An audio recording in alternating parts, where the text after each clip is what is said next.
G'day everyone, I am in the middle of making a record player cabinet. Now, I just thought I'd take this opportunity to show you how you can build your own little Sash clamps on a budget. Saves you buying them, so we'll get stuck into it and then I'll show you how to use them.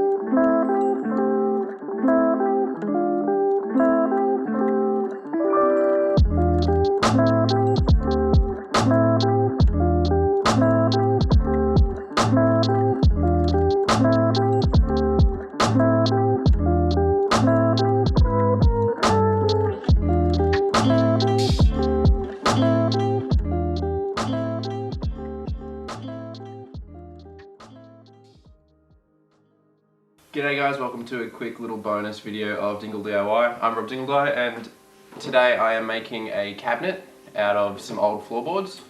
Now, to turn these floorboards into some usable wood panels, I'm going to be using Sash clamps to glue it all together and squash it down and make everything nice and gap free.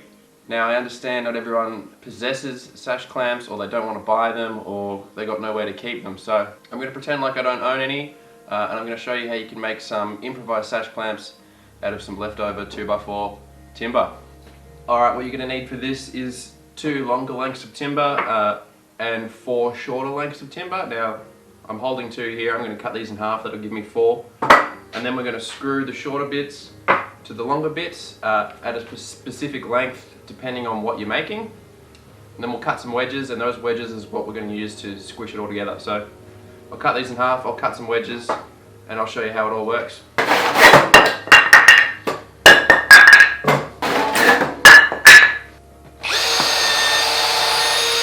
Alright, what you want to do next is screw one of the blocks to the end of the longer timber, like this. Do that for both of them. And then say we've got our panel that we want to make, we know that we want it to be 400mm long maybe, or wide, depending on what you're doing. For me, I've got 2 floorboards, so I'm going to go the width of 2 floorboards plus a little bit of working room. Obviously they're going to be wider when they're apart, and then when you squish them together to close that gap, that's going to be our end dimension. So to achieve that we need some room to work, so that's what the wedges are for, they'll take up that gap. Now I'm just going to measure my floorboards. Those are 190mm, so I'm going to go 190 times 2, and then I'm going to add 10mm worth of working room. So that leaves me with 390. So from the end of your block, measure 390.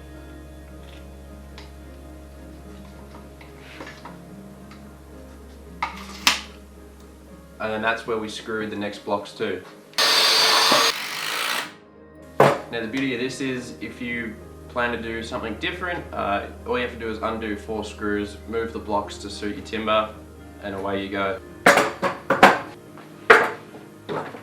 Alright, so here are 2 blocks and our working timber. Now we've got this gap in the middle, so that allows us to set this down, put our glue in position, and then we can wedge it across, close that gap up. Now that means we need some wedges, which I'll cut. And for the wedges to work best, we need to put an angle on these blocks, so that way the flat part of the wedge is pushing across the timber as opposed to just a single point on the wedge. I'll show you an example. Alright, so here's our wedge. Alright, here's our wedge. Now if we put this in here, we can see there's only one point of contact on this block. Now for the best results and the most strength, we want this angle on the wedge to match the angle on this block. So we can just scribe that while that's in position. So what I mean by scribing, I've been over this before on the channel, so if you haven't seen that video, feel free to check it out, but we can just use a straight edge here, push it against our wedge, and then trace a line on the block we want to cut. Now that line and that line are parallel, which is what we want. Alright, now it's time to put it to the test.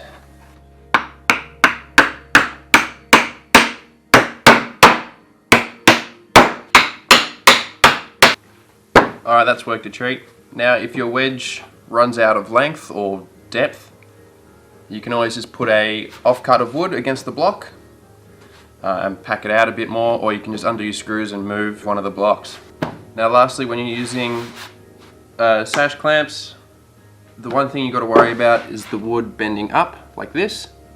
So we've got to clamp that flat, And then obviously, if this wasn't just a tutorial video, we'd be putting glue in here and letting it set overnight. This baking paper will separate any excess glue from the material you're using to clamp this flat. So we put that there. Grab another piece.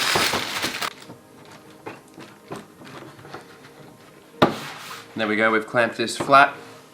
We can tap our wedges in a bit more.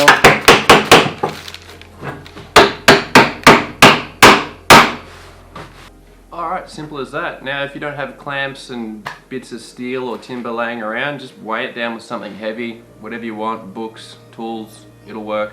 And this will get you out of trouble, and you don't need to be buying tools that you're only going to use once or twice. So I hope you learned something. If you want to see what I'm making with these floorboards and these timber panels that I'm creating, make sure you subscribe. You'll see that video when it comes out, and maybe you can give it a go yourself. Hopefully you can use these videos and make woodworking a bit more accessible to yourself without having to spend all the money. Now you don't even need a power saw to make this. All you need is a drill, some screws, a handsaw, and away you go.